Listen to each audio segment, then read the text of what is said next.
ассалому алайкум бинандагони гиромӣ, нашри ҷанбасии барномаи иттилоотии навидро мустақиман манзури шумо мегардонем. Дар студия Соро Холиқназарова.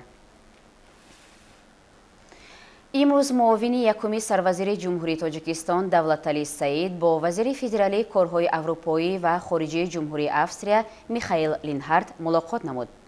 ҷонибҳо дар ҷараёни мулоқот масоили ҳамкориҳои дуҷонибаи бисёрҷониба, асосан ҳамкориҳои иқтисодии ҷумҳурии Тоҷикистон ва ҷумҳурии Австрияро дар чаҳорчӯбаи муносибатҳои дӯстона мавриди муҳокима қарор доданд. таъкид гардид ки Австрия яке аз шарикони иқтисодии ҷумҳурии Тоҷикистон ба шумор меравад. дар мулоқот таваҷҷӯҳи асосӣ ба рушди муносибатҳо дар соҳаҳои иқтисоду тиҷорат ва сайёҳӣ зоҳир карда шуд. имрӯз ҳамчунин вазири корҳои хориҷии ҷумҳурии Тоҷикистон Сироҷиддин Муҳриддин, вазири федералии корҳои аврупоӣ ва хориҷии ҷумҳурии Австрия Михаил Линҳардро ба ҳузур пазируфт. ҷонибҳо зимни суҳбат масъалаҳои умдаи ҳамкориҳои Тоҷикистону Австрияро баррасӣ намуда, роҷеъ ба мавзӯъҳои мубрами рӯзномаи дуҷониба ва байналмилалӣ табодули афкор карданд. ҳамсуҳбатон ба масъалаҳои амнияти минтақавӣ аз ҷумла вазъи Афғонистон ва мубориза бар зидди таҳдидҳои муосир низ таваҷҷӯҳи хоса зоҳир намуданд.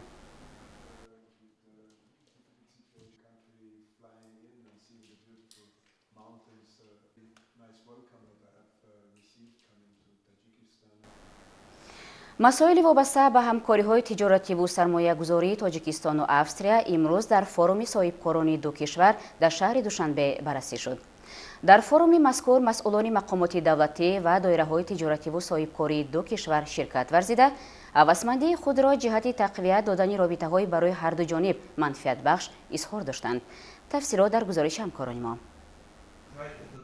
дар форуми мазкур роҳбарияти вазорати корҳои хориҷии Тоҷикистон, Кумитаи давлатии сармоягузорӣ, Палатаи савдо ва санъати ҷумҳурии Тоҷикистон ва намояндагони доираҳои тиҷоратии манфиатдори Тоҷикистону Австрия иштирок намуданд. ҳайати Австрияро дар ин форум ноиби президенти Палатаи иқтисодии ин кишвар доктор Рихард Шейц роҳбарӣ мекард. ҷониби кишвари мо ҳайати Австрияро самимона хайрамақдам гуфта барои таваҷҷӯҳи онҳо ки ба таҳкими ҳамкории дуҷониба бо ҷумҳурии Тоҷикистон дар соҳаҳои тиҷоративу иқтисодӣ ва сармоягузорӣ зоҳир мегардад, изҳори сипос намуданд. мирзо Хуршед, муовини якуми раиси Кумитаи давлатии сармоягузорӣ ва идораи амволи давлатии ҷумҳурии Тоҷикистон, ҷониби Австрияро дар масъалаҳои ташкили корхонаҳои муштарак дар бахшҳои афзалиятноки ҷумҳурии Тоҷикистон бо истифода аз ашёи хуми маҳаллии кишвари мо даъват намуда, иброз дошт ки бо фаъолияти минтақаҳои озоди иқтисодии ҷумҳурии Тоҷикистон шинос шуда, аз имтиёзҳои фароҳамгардидаи онҳо ошноӣ пайдо кунанд. ноиби президенти Палатаи иқтисодии Австрия доктор Рихард Шейц таваҷҷӯҳи соҳибкорони Австрияро ба рушди ҳамкории дуҷониба бо дар назардошти имкониятҳои мавҷудаи истифоданашудаи ҳарду кишвар ҷалб намуд. дар доираи форум имкониятҳои сармоягузории ҷумҳурии Тоҷикистон муаррифӣ гардид. мақсади ташкил кардани форум ҷуста ва ёфтани ҳамкорони нав берун аз Тоҷикистон, махсусан дар ҷумҳурии Австрия ва ҷалб кардани сармояи мустақими хориҷӣ ба ҷумҳурии Тоҷикистон, инчунин муаррифӣ кардани маҳсулотҳое ки мо дар Тоҷикистон истеҳсол мекунем барои меҳмонони хориҷӣ, барои махсусан намояндаҳои соҳибкорони Австрия. мо пешниҳод кардем соҳаи истеҳсолӣ, соҳаи кишоварзӣ ва хизматрасониро муаррифӣ кардем ва умедворем ки дар ин соҳаҳо мо ҳамкорӣ карда боз шарикони нав пайдо мекунем дар симои соҳибкорони Австрия. доираҳои тиҷоратии ду кишвар имкониятҳои тавсеяи тиҷоратии мутақобила, татбиқи лоиҳаҳои муштараки сармоягузорӣ бо иштироки сармояи хусусиро дар соҳаҳои хӯрокворӣ, кимиё, кишоварзӣ, чарм ва пойафзол, технология ва таҷҳизоти саноатӣ, масолаи сохтмонӣ ва ғайра баррасӣ намуданд. мулоқоти доираҳои соҳибкории ду кишвар бозгӯи таваҷҷӯҳи ду давлат ба густариши тиҷоратии мутақобилаи молҳо ва хидматҳо, ба роҳ мондани робитаҳои тиҷорӣ дар соҳаҳои афзалиятноки гуногун, инчунин сармоягузорӣ ба лоиҳаҳои муштарак дар соҳаҳои мухталиф мебошанд.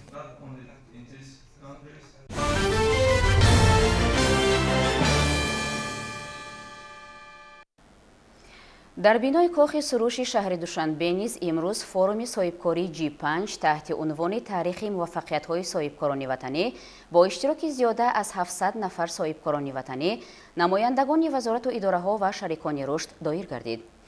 форуми мазкур чун анъана ҳамасола доир карда мешавад ва имкониятҳои навро дар соҳаи соҳибкорӣ дар Тоҷикистон пешниҳод менамояд. ҳамкоронамон дар ин мавзӯъ иттилои бештар доранд. Будет вкладом в развитие нашей экономики. азизҷон азимӣ навовари ҷавон дар соҳаи технологияи муосир мебошад. ӯ ҳамагӣ 23 сола аст. новбаста аз сину соли ҷавонаш ӯ дар тоҷикистон ва берун аз он, аз ҷумла дар амрико ҳамчун соҳибкори муваффақ шинохта мешавад. ҳарчанд дар хориҷи кишвар низ камёб шудааст, вале некбиниаш нисбати тоҷикистон ва ояндаи дурахшони он ӯро дубора ба ватан овард.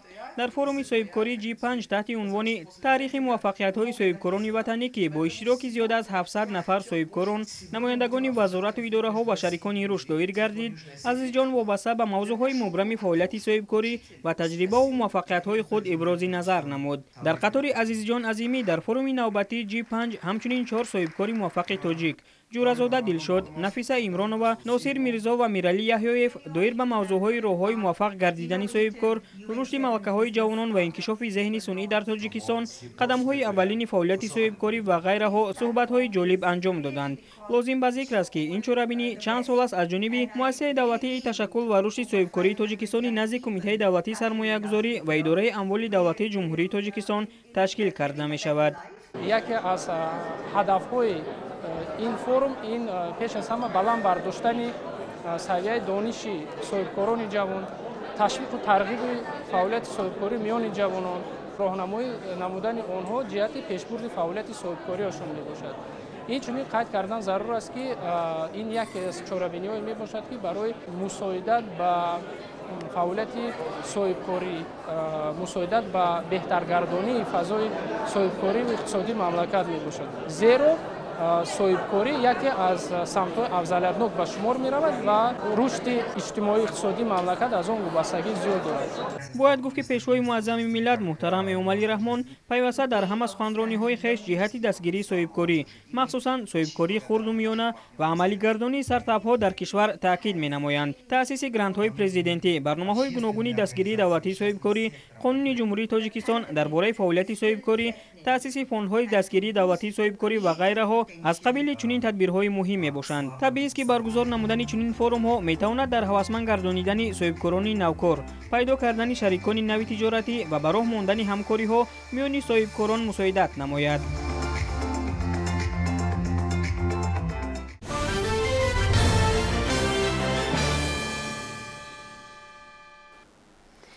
инак соли 27 аст ки мардуми Тоҷикистон дар фазои сулҳу оромии комил аз рӯзи қабули муҳимтарин санади меъёриву ҳуқуқӣ Конститутсияи Ҷумҳурии Тоҷикистон таҷлил мекунад. ба ифтихори ин санаи муҳими таърихӣ имрӯз бо ташаббуси мақомоти иҷроияи ҳокимияти давлатии шаҳри Душанбе дар амфитеатри муассисаи давлатии боғи фарҳангиву фароғатӣ ба номи Абулқосим Фирдавсӣ таҳти унвони Конститутсия бахномаи миллат ҷамъомади тантанавӣ баргузор гардид. Тафсилот дар гузориши ҳамкорони мо. дар чорабинии мазкур намояндагони мақомоти иҷроияи ҳокимияти давлатии шаҳри Душанбе, вазорату идораҳо, масъулини сохторҳои шаҳриву ноҳиявӣ, намояндагони васоити ахбори омма ва сокинони сарбаланди пойтахт ширкат доштанд. нахуст муовини раиси шаҳри Душанбе Мафсума Муинӣ ҳамаи сокинонро аз номи раиси шаҳри Душанбе муҳтарам Рустами Эмомалӣ ба муносибати рӯзи Конститутсия таҳният гуфта ҳамчунин иброз намуд ки аҳамияти таърихии ин санади асосии меъёрии ҳуқуқӣ ки сиёсати давлат ва ҳуқуқҳои шаҳрвандонро дар тамоми ҷанбаҳои ҳаёт муқаррар намудааст ниҳоят бузург мебошад. ما همچون ساکنان شهر دوشنبه افتخار از آن میکنیم که بخشیده به روز کنستوی جمهوری تویستان در تمام شهر دوشنبه پایتخت از زمان چهاربینی فرهنگی و فراغتی چهاربینی ورزشی عمومی رفته ایستاده است و خوشبخت از آن هستند این ساکنان که در یک فضای صلح و ثبات، در یک فضای آبادی، تنجی، امن و آسوده زندگانی میکنند و باید گفت که کنستوی جمهوری تویستان در قطار بهترین کنستوی دنیا امروز معرفی شده است و این همه تشبس‌های به‌واسطه اساسگذار وحدت ملی پیشوای ملت پرزیدنت جمهوری تویستان محترم امامعلی رحمان است که امروز در عرصه جهانی جمهوری تاجیکستان آبرو نفوذ خود را پیدا نموده است. از قبول نخستین کنستیتوسیای تاجیکستان صاحب استقلال که آن زمان کشور در وضعیت بسیار مرکب سیاسی قرار داشت 27 سال پور می شود. در این دوره نچندان زیادی تاریخی جمهوری تاجیکستان تحت راهبری خردمندانه اساسگذار صلح و وحدت ملی پیشوای ملت پرزیدنت جمهوری تاجیکستان محترم امامعلی رحمان با دستاوردهای بلند سیاسی و اقتصادی و اجتماعی نویل گردید. راه انتخاب کرده پیشوای دوراندیش و زحمت‌پیشه این اعمار جامعه حقوق بنیاد دموکراتی و دنیوی موافق اراده کل مردم می باشد.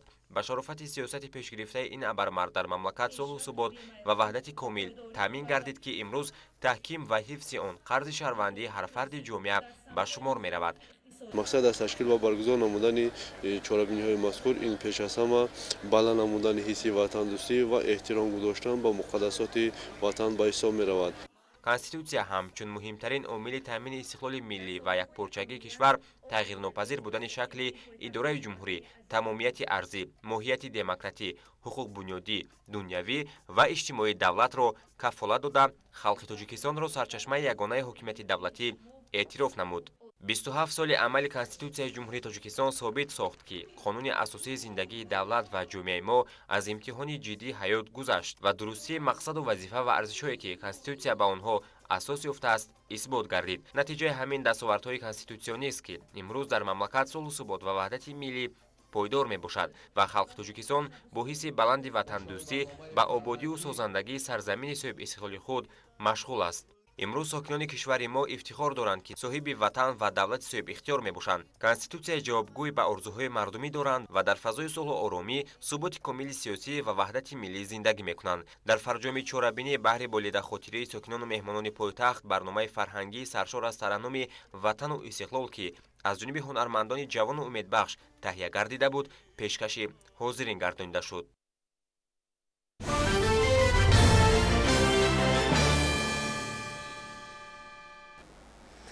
воқеан ҳам конститутсия ҳамчун ҳуҷҷати асосии сиёсиву ҳуқуқӣ фарогири тамоми соҳаҳои ҳаёти ҷамъиятӣ буда, заминаи муайянкунандаи рушди минбаъда ва манбаи асосии ҳуқуқэҷодкунӣ ба ҳисоб меравад. дар ҷумҳурии Тоҷикистон конститутсия заминагузори низоми нави давлатдории миллӣ, таҳкимбахши нақш ва мақоми ҳокимияти давлатӣ дар ҷомеаи имрӯзаи мамлакат ва арсаи байналмилалӣ, инчунин таъминкунандаи ҳуқуқу озодиҳои инсон ва шаҳрванд, волояти қонун ва адолати судиву иҷтимоӣ мебошад. дар шаҳру ноҳияҳои вилояти Хатлон ҳам ба муносибати 27-солагии рӯзи қабули конститутсия ҷамъомадҳои идона баргузор гардиданд. қабули конститутсияи ҷумҳурии Тоҷикистон барои сокинони мамлакат ҳамчун ҷашни ташаккули давлатдории миллӣ ва таҳкими амнияту субот сиёсию иҷтимоӣ аҳамияти хоса дорад. ин санаи муҳимро дар шаҳри Кӯлоб сокинон бо шукргузорӣ аз истиқлолияти миллӣ, ваҳдат, пойдории сулҳу субот ва соҳиб гардидан ба бахтномаи хеш истиқбол намуданд. дар баргузории чорабинӣ раҳбарияти шаҳр иштирокдоронро бо ин сана таҳният намуда таъкид доштанд ки Конститутсияи Ҷумҳурии Тоҷикистон ки санаи тақдирсози миллату давлати Тоҷикистони соҳиб истиқлол мебошад, дар байни даҳо конститутсияҳои давлатҳои бурунмарзӣ яке аз беҳтаринҳо эътироф гардидааст.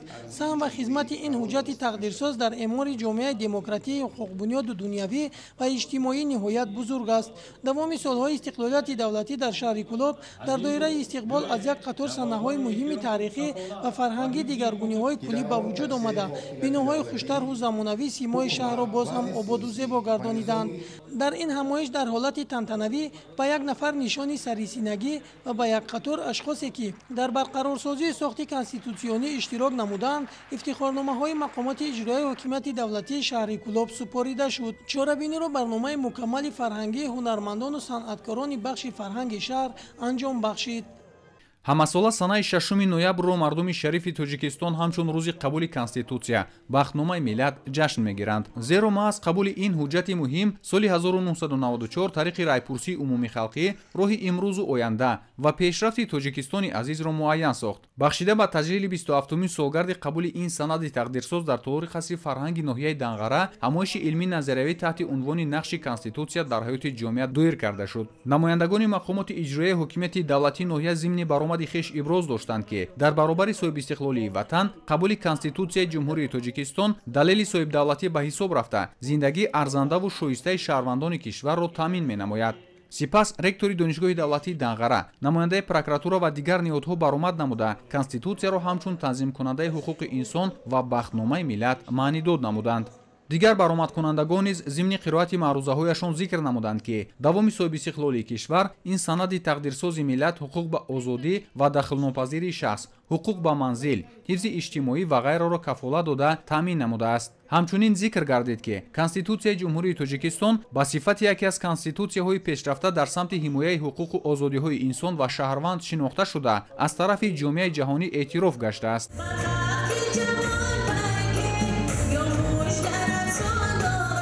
бахшида ба 27-мин солгарди рӯзи қабули конститутсияи ҷумҳурии тоҷикистон бахши фарҳанги ноҳия бо пешниҳоди барномаҳои гуногун ки инъикосгари волояти қонун, зиндагии орому осоиштаи сокинони мамлакат, пойдорию устувории ваҳдату истиқлолият, сарҷамъию ободкориҳо ва рушди имрӯзаву дурахшони мамлакат буд, пешкаши ҷамъомадагон гардонида шуд.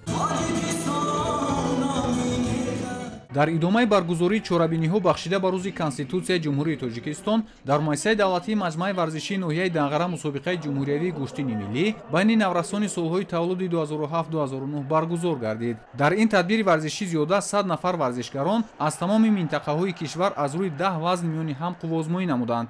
рафти мусобиқа нишон дод ки ин намуди варзиш дар кишвари мо сол аз сол рушд мекунад ва ҳаводорону варзишгарон барои иштирок дар чунин мусобиқаҳо ҳавасмандии зиёд доранд. қобили зикр аст ки барои баргузор намудани чунин мусобиқаҳои сатҳи ҷумҳуриявӣ дар муассисаи давлатии маҷмӯаи варзишии ноҳияи Данғара тамоми шароитҳои мусоид фароҳам мебошад. ба ин хотир пайваста чунин мусобиқаҳо дар ҳамин макон баргузор карда мешавад. ҷашни 27-мин солгарди қабули конститутсияи ҷумҳурии тоҷикистонро сокинони ноҳияи ҷалолиддини балхӣ низ ба мисли дигар сокинони шаҳру ноҳияҳои вилояти хатлон бо шукӯҳу ҷалоли тоза таҷлил намуданд. дар чорабинии идона роҳбарияти ноҳия, кормандони ҳифзи ҳуқуқ, роҳбарони идораву ташкилот ва омӯзгорону хонандагони муассисаҳои таълимӣ ширкат варзиданд. нахуст раиси ноҳия ба сухан баромада иброз дошт ки дар баробари соҳибистиқлолии мамлакат қабули конститутсияи ҷумҳурии тоҷикистон далели соҳибдавлатӣ ба ҳисоб рафта зиндагии арзандаву шоистаи шаҳрвандони кишварро таъмин менамояд. ҳамчунин дар чорабинии имрӯза дигар фаъолони ноҳия баромад намуда доир ба меъёрҳои конститутсионӣ ва марҳилаҳои таърихии он сухан карданд. дар ҳамоиш зикр гардид ки конститутсия шаҳодатнома ва гувоҳномаи давлати озоду мустақил ва ҳамзамон он санади танзимкунандаву муайянсозандаи низоми давлатдорӣ ва муҳимтар аз ҳама кафолати ҳуқуқу озодиҳои инсон ва шаҳрванд мебошад. дар идомаи чорабинии идона иштирокчиёни озмунҳои ҷумҳуриявӣ ки дар давраҳои ноҳиявиву вилоятӣ иштироки фаъолона намудаву тазовори ҷойҳои намоён гаштаанд бо ифтихорнома ву тӯҳфаҳои пулии мақомоти иҷроияи ҳокимияти давлатии ноҳия қадршиносӣ карда шуданд. дар қисмати дигар ин ҷамъомади идона муҳассилин дар бораи бахтномаи миллат порчаҳои назмию насрӣ қироат намуда ҳунармандони шуъбаи фарҳанги ноҳия бошад бо пешниҳоди барномаи рангини консертӣ таъби иштирокчиёнро болида гардониданд. дар ноҳияи баландкӯҳи муминободи вилояти хатлон бахшида ба 27-мин солгарди рӯзи қабули конститутсияи ҷумҳурии тоҷикистон ҷаласаи тантанавӣ бо иштироки масъулини мақомоти иҷроияи ҳокимияти давлатӣ, кормандони ташкилоту идора ва фаъолону сокинони ноҳия баргузор гардид. зимни сухани шодбошӣ раиси ноҳияи муминобод шарифзода лутфия шариф дарж намуд ки конститутсияи ҷумҳурии тоҷикистон бо назардошти он ки бо иродаи мардуми сарбаланди кишвар қабул гардидааст хусусиятҳои миллӣ дорад ва дар ин ҳуҷҷати муҳим суннатҳои таърихи давлатдорӣ ва ғояҳои инсондӯстонаи халқи фарҳангсолори тоҷик инъикос ёфтааст. мардуми сарбаланди кишвар дар сатҳи конститутсия ба ҷомеаи ҷаҳонӣ эълон намуд ки халқи тоҷикистон озодӣ ва ҳуқуқи шахсро арзиши олӣ шумурда баробарҳуқуқӣ ва дӯстии тамоми миллату халқиятҳоро эътироф мекунад ва ҷонибдори бунёди ҷомеаи адолатпарвар мебошад. баъди сухани шодбошии раиси ноҳия ба як зумра фаъолон, соҳибкорону шахсони саховатманд ва афроде ки дар рушду нумӯи ноҳия саҳми арзанда дошта дар чорабиниҳои муҳими давлатӣ ба хусус таҷлили 30-мин солгарди истиқлолияти давлатии ҷумҳурии тоҷикистон хизматҳои назаррас доштанд бо ифтихорнома ва сипосномаҳои мақомоти иҷроияи ҳокимияти давлатии ноҳияи муминобод қадршиносӣ карда шуданд. баъди анҷоми қисмати тантанавии чорабинии рӯзи конститутсияи ҷумҳурии тоҷикистон бо иштироки кормандону ҳаваскорони шуъбаи фарҳанги ноҳия барномаи бошукӯҳи идона таҳти унвони конститутсия бахтномаи миллат пешкаши ҳозирин гардонида шуд.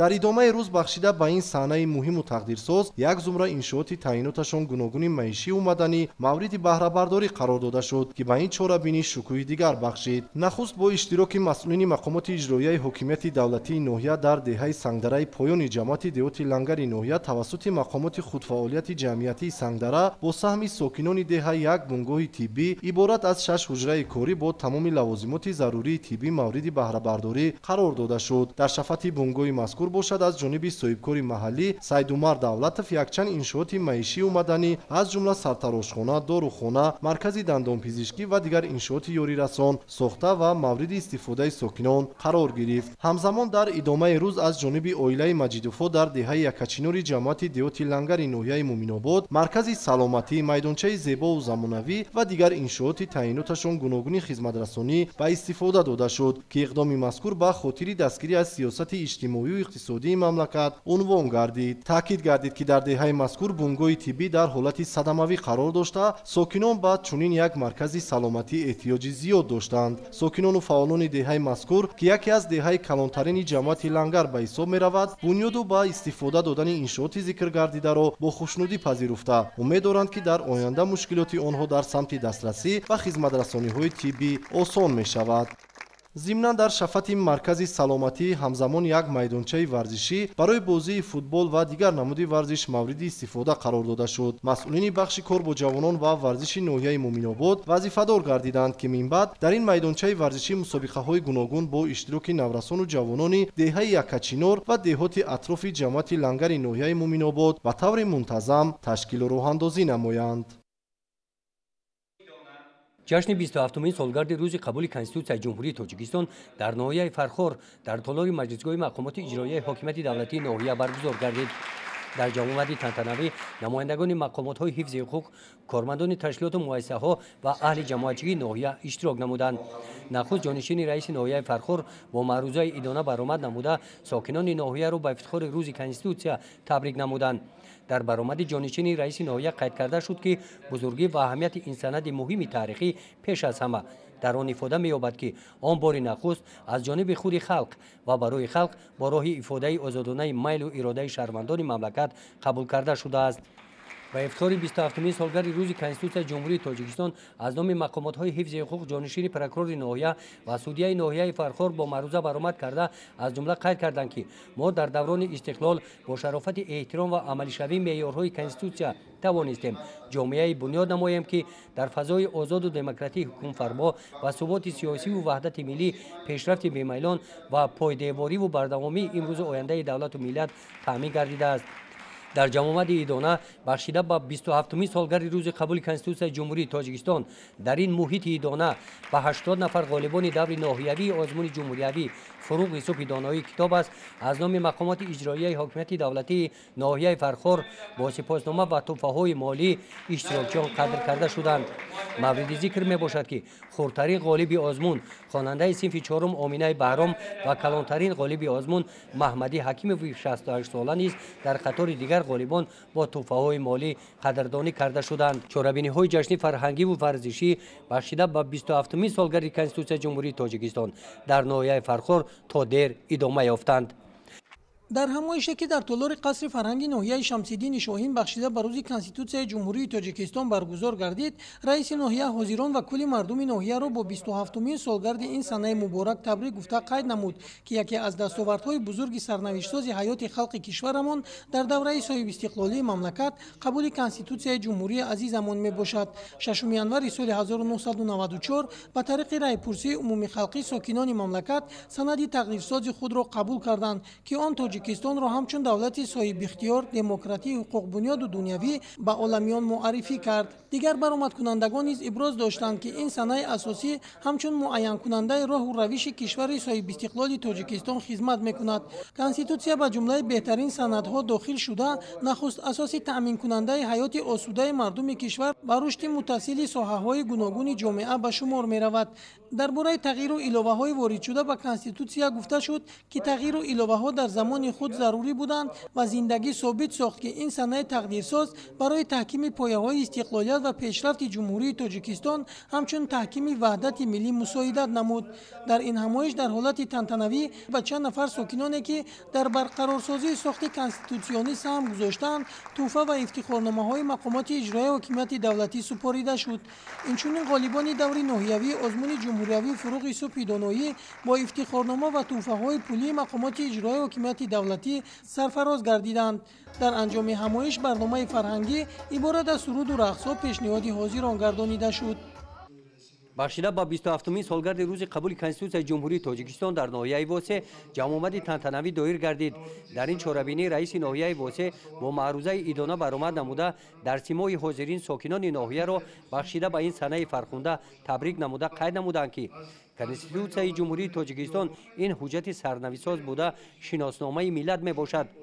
раиси ноҳияи восе аз таърихи конститутсияи ҷумҳурии тоҷикистон ёдовар гардида аҳамияти конститутсия дар рушди кишвар ва сол то сол боло рафтани сатҳи некуаҳволии мардумро шаҳр доданд.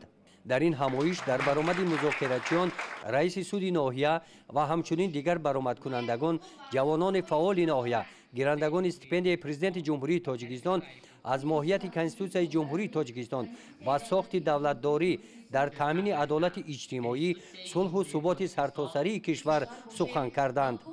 бахшида ба 27-мин солгари рӯзи қабули конститутсияи ҷумҳурии тоҷикистон дар ноҳияи восе пеш аз ин чорабинӣ субҳи ҳамин рӯз дар майдони гулгашти маркази ноҳия барномаи идонаи консертӣ бо иштироки кормандони бахши фарҳанги ноҳия доир гардид.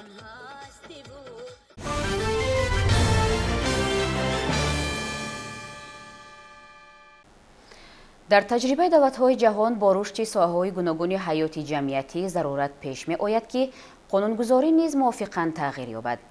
вақте ислоҳоти куллӣ ба вуҷуд меояд, пеш аз ҳама ба худи конститутсия ҳамчун санади асосии давлат тағйирот ворид карда мешавад. ба конститутсияи ҷумҳурии тоҷикистон низ вобаста ба талаботи замон ва пешрафти тадриҷии ҳаёти мардум 3 маротиба тағйирот ворид карда шуд. арзиши олӣ, эълон шудани ҳуқуқ ва озодиҳои инсон, таъсис додани парламенти касбии дупалатагӣ, устувор намудани гуногунандешии сиёсӣ дар сатҳи конститутсионӣ ва амсоли ин муҳимтарин тағйиротҳое мебошанд, ки дар марҳилаҳои баъдӣ ба қонуни асосии мамлакат ворид карда шуданд.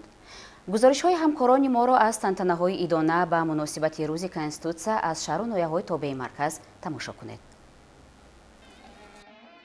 чорабинии идона бахшида ба рӯзи конститутсияи ҷумҳурии тоҷикистон дар кохи фарҳанги шаҳри ҳисор бо ҳузури намояндагони мақомоти иҷроии ҳокимияти давлатӣ, корхонаву ташкилот, ҷамоату деҳот, муассисаҳои таълимӣ ва бо иштироки васеъи сокинони ин гӯшаи кишвар доир гардид. намояндагони мақомоти иҷроии ҳокимияти давлатии шаҳри ҳисор ҳозиринро ба рӯзи конститутсияи ҷумҳурии тоҷикистон таҳният гуфта, ин рӯзро рамзи иттиҳоду ягонагии мардум, пирӯзии ақлу заковати солим ва тантанаи сулҳу субот дар саросари кишвар арзёбӣ карданд. мардуми шарафманди шаҳри ҳисор баронанд, ки мо фарзандони гузаштагони некномамонро зарур аст, ки то ин рисолати таърихӣ ва суннатҳои неки миллиро идома бахшида кишвари худро ба мулки ободу зебо табдил диҳем ва як сарзамини пешрафтаву шукуфоро барои наслҳои оянда ба мерос гузорем, то ки онҳо дар фазои сулҳу осоиши пойдор ва ваҳдати ҷовидонаи миллӣ зиндагӣ карда ватани муқаддасамонро ҳифзу нигаҳдорӣ намоянд. барномаи театркунодашудаи шӯъбаи фарҳанги шаҳри ҳисор, ки аз шеъру тарона, рақсҳои ҷолиб, суруду мусиқии дилнавоз иборат буд, писанди ҳамагон гашт. мутрибону саравандагон бо пешниҳоди таронаҳои ватандӯстона, ки инсонро ба ҳифзу посдоштани неъмати бебаҳои замони соҳибистиқлолӣ талқин менамояд, хотири ҳозиринро шод гардониданд. бояд гуфт, ки дар ҳақиқат дар таърихи давлатдории тоҷикистони соҳибистиқлол 6 ноябр ҳамчун рӯзи қабули конститутсияи ҷумҳурии тоҷикистон абадан сабт гашта, онро чун ҷашни хотирмони таърихӣ ва рӯзи фархунда таҷлил менамоем.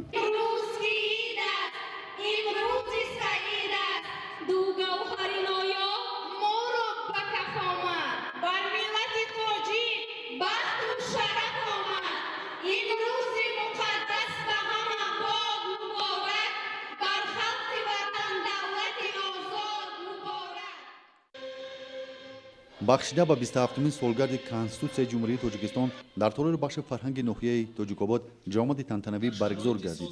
ҷамъомад бо садо додани суруди миллӣ оғоз гардида, дар он иштирокдорон бо эҳсоси ватандӯстӣ ва рӯҳияи ифтихори миллӣ барои таҷлили ин санаи муҳим ҷамъ омаданд. намояндагони мақомоти иҷроия ҷамъомадагонро ба ифтихори 27-мин солгарди рӯзи конститутсияи ҷумҳурии тоҷикистон табрик намуда, аҳамияти қабули ин ҳуҷҷати сарнавиштсозро дар тақдири давлатдории навини тоҷикон арзёбӣ намуданд. дар ҳафти ҷамъомат, ки бо иштироки фаъолон, масъулини ташкилоти муассиса, собиқадарони меҳнат таҷлил гардид, пейромони конститутсияи ҷумҳурӣ ва таҷрибаи миллии давлатдории ниёгон маърузаҳо қироат гардиданд. дар анҷоми чорабинӣ барномаи фарҳангӣ пешниҳоди ҳозирин гардонида шуд.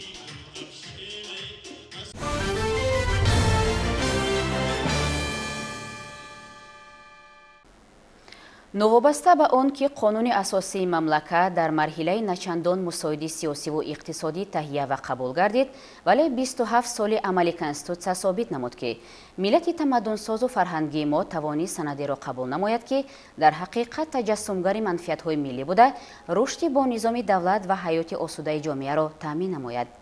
ин нукта дар ҳамоиши тантанавие ки ба муносибати рӯзи конститутсия дар шаҳри Исфараи вилояти Суғд доир гардид, таъкид карда шуд.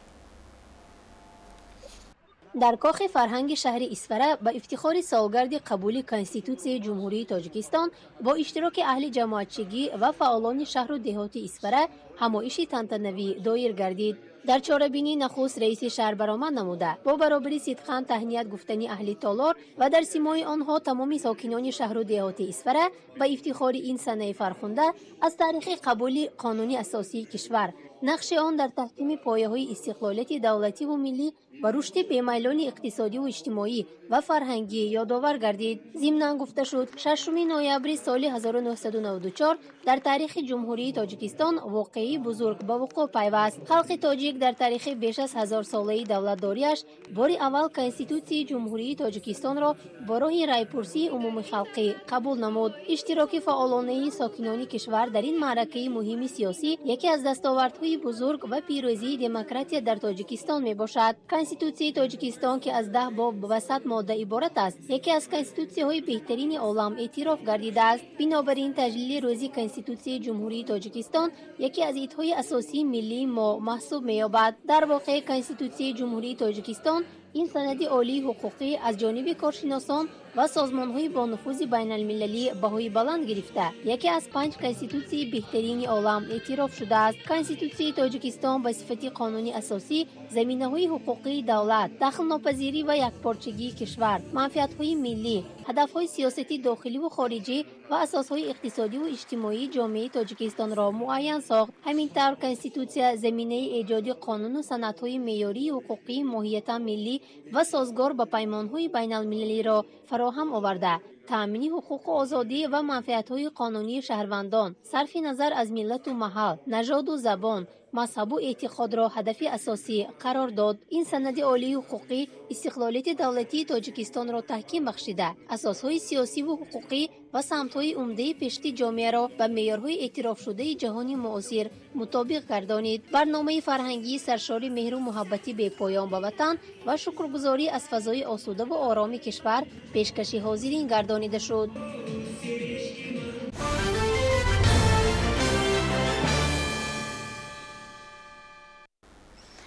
бахшида ба рӯзи Конститутсияи Ҷумҳурии Тоҷикистон ширкати мобилии Зетмобайл иқдомеро роҳандозӣ намуд ки дар доираи он ба мусофирони нақлиёти ҷамъиятӣ ройгон хизмат расонида шуд. ҳамчунин ба мусофирон тӯҳфаҳои гуногун тақдим гардид. ҳамкорнамон дар бораи ин чорабинӣ гузориш медиҳанд. ин нақлиёти ҷамъиятӣ дар доираи як иқдоми ширкати мобилии кишвар Зетмобайл ба муносибати рӯзи Конститутсияи Ҷумҳурии Тоҷикистон ба сокинону меҳмонони шаҳри Душанбе ройгон хизмат расонид. иқдоми ширкат танҳо аз сафари ройгон иборат набуд. инчунин аз ҷониби ширкат дар дохили нақлиёт ба ҳар як мусофир китоби Конститутсияи Ҷумҳурии Тоҷикистон ва кӯлоҳ бо навиштаҷоти Зетмобайл тӯҳфа карда шуд ки боиси хушҳолии онҳо гардид.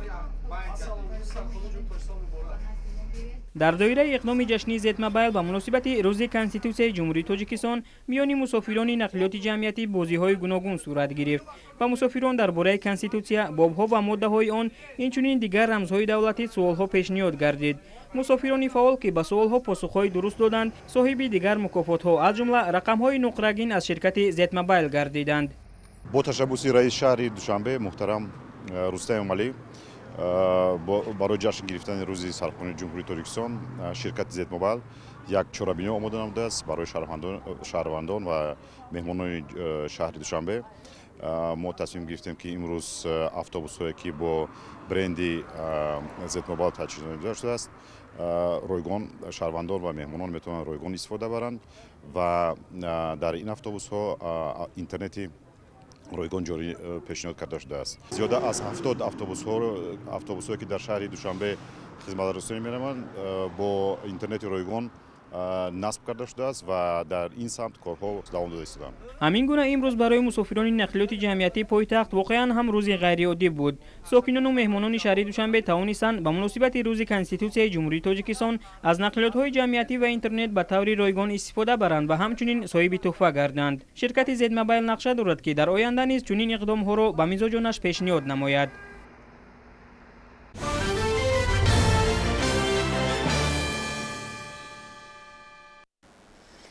имрӯз дар яке аз қисмҳои ҳарбии гвардияи миллии ҷумҳурии Тоҷикистон ба муносибати рӯзи Конститутсияи Ҷумҳурии Тоҷикистон бо иштироки ҳайати фармондеҳӣ, афсарону сарбозони қисмҳои ҳарбӣ, падару модарон ва наздикони сарбозон ҷамъомади тантанавӣ баргузор гардид ки дар он зиёда аз 140 нафар наваскарон барои хизмати содиқона ба халқу ватан ва ҳимояи марзу бӯми сарзамини аҷдодӣ савганди ҳарбӣ ёд карданд. гузориши ҳамкасбонамон аз маркази матбуоти гвардияи миллии ҷумҳурии Тоҷикистон аз ҷараёни ин маросим омода шудааст.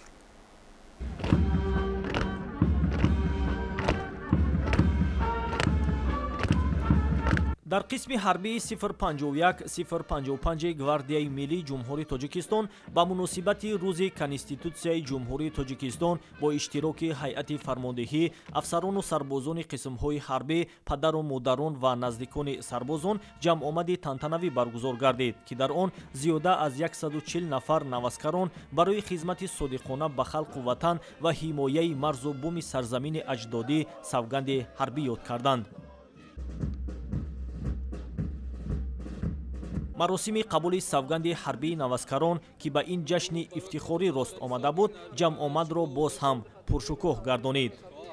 масъулияти ватандорӣ, ҳисси баланди ҷавонмардӣ ин наваскаронро барои аз худ намудани маҳорату малакаи ҳарбӣ, дарси мардонагӣ, ҷасорату шуҷоат аз гӯшаву канори кишвар ба ҳам овардааст ки барои ҳимояи дастовардҳои истиқлоли давлатӣ ҳамеша омода бошанд.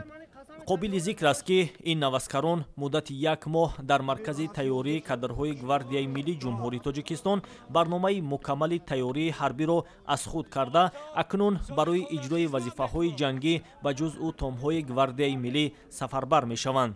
ба президент ва ватан содиқона хизмат мекунам. баъд аз қабули савганди ҳарбӣ, наваскаронро муовини фармондеҳи гвардияи миллӣ ба муносибати 27-солагии қабули Конститутсия, санаи муҳими таърихӣ ва лаҳзаи фаромӯшнашавандаи хизмати ҳарбӣ табрик намуда, ба онҳо хизмати содиқонаву софдилона, самаранок аз худ кардани машғулиятҳои таълимӣ ва дар ин роҳ, яъне хизмат ба ватан, комёбӣ, иродаи қавӣ ва ҷасорату мардонагӣ таманно карданд.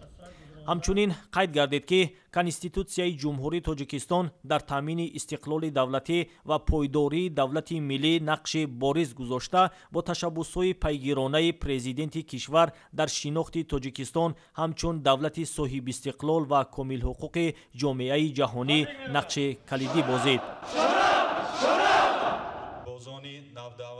чанде аз наваскарон дар бораи шароитҳои хизмат ва масъулияти шаҳрвандии хеш дар назди қонун ва волидону наздикон сухан карда, бо сарбаландӣ ваъда доданд ки барои ҳифзу мудофиаи ватан ҳамеша омодаанд. ман сарбози қаторӣ Надирзода Исматуллои Рабӣ. мо ифтихор мекунем ки қабули савганди ҳарбии мо ба рӯзи қабули Конститутсияи Ҷумҳурии Тоҷикистон рост омад ва Конститутсияи Ҷумҳурии Тоҷикистон ҳамчун санади олӣ дорои хусусияти меъёри ҳуқуқӣ дар худ меъёрҳо ва принсипҳоеро дарҷ намудааст ки бо мақсади амалӣ намудани ин ё он муносибатҳои ҷамъиятӣ равона карда шудааст ва қайд кардан ба маврид аст ки тамоми оинномаҳои қувваҳои мусаллаҳи Ҷумҳурии Тоҷикистон ва тамоми санадҳои меъёрии ҳуқуқии амалкунанда сарчашмаи худро аз Конститутсияи Ҷумҳурии Тоҷикистон гирифта муқаррар карда мешаванд ва ана ҳамон муқаррароте ки дар оинномаҳои қувваҳои мусаллаҳи Ҷумҳурии Тоҷикистон омадааст барои сарбаландона, содиқона, поквиҷдонона адо намудани хизмати ҳарбӣ савган ёд кардем ва бо тантана қасам хӯрдем. маросими тантанавиро гузашти низомии навазкарон таҳти оҳангҳои ҷазобу мутантани оркестри ҳарбӣ анҷом бахшид. қабули савганди ҳарбӣ хизмати содиқона ба модар ватан нишони садоқат, ифтихору шарафмандӣ, камоли инсонӣ ва беҳтарин оини ҷавонмардон аст.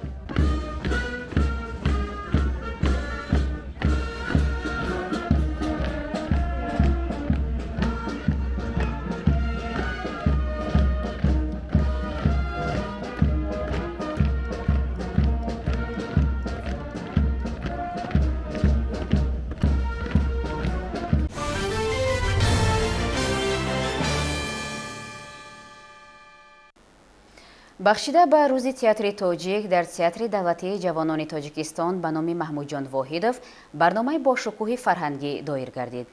дар тоҷикистон рӯзи театри тоҷик ба таъсиси театри давлатии академияи драмавӣ ба номи абулқосим лоҳутӣ иртибот дорад.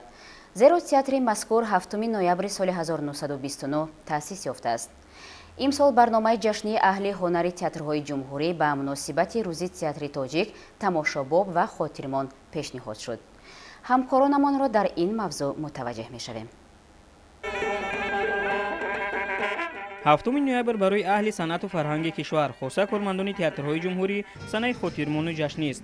ин сана ба рӯзи театри тоҷик бахшида шудааст. имсол ин рӯзро аҳли ҳунари театрҳои мамлакат бо баргузор намудани барномаи фарҳангӣ тамошобоб қайд намуданд. лозим ба зикр аст ки рӯзи театри тоҷик ба таъсиси театри давлатии академияи драмавӣ ба номи абулқосим лоҳутӣ иртибот дорад. зеро театри мазкур 7 ноябри соли 1929 таъсис ёфтааст. дар даврони истиқлолияти давлатии ҷумҳурии тоҷикистон таҷлили ин рӯз ба анъанаи нек табдил ёфт. дар ин рӯз ҳунарпешаҳо, коргардонҳо, драманависон, рассомон ва сакорон тамоми аҳли театри мамлакат ҷамъ омада оид ба дастоварду комёбиҳои эҷодии худ, бурду бохт ва нақшаҳои оянда ибрози назар мекунанд. هر یک تماشابینی که امروز با تئاتر وارد میشه البته خودش رو تصور میکند و ما هنرمندان باید چون نمایش پیشکش تماشابینان گردونیم که با خودشون یک غذا گرفته روند. در عرفه 30 سالگی استقلالیت امروز البته تمام تئاترها علاقه پیشروی شده است و تماشابینان امروزه ما خیلی هم فعال شدند و هرچی بیشتر با تئاتر اومده نمایش رو تماشا میکنند. барномаи ҳунари аҳли эҷоди театрҳои мамлакат хеле тамошобобу хотирмон буд. дар он рушди самтҳои гуногуни театри тоҷик инъикос гардид. бояд гуфт ки дар даврони истиқлолияти давлатӣ дар ҷумҳурӣ 4 театри касбӣ, театри ҷумҳуриявии мусиқии драмавӣ дар ноҳияи Данғара, театри тамошобини Наврас дар шаҳри Хуҷанд, театри ҷумҳуриявии драмавии мусиқӣ ба номи маҳмудҷон воҳидови ноҳияи Ашт ва театри вилоятии лухтаки афсонаи шаҳри Бохтар таъсис дода шуданд. театрҳои мамлакат ба шарофати ғамхориҳои пайвастаи ҳукумати ҷумҳурии Тоҷикистон дар ҳоли рушду инкишоф ва таҳияи асарҳои нави саҳнавӣ қарор доранд.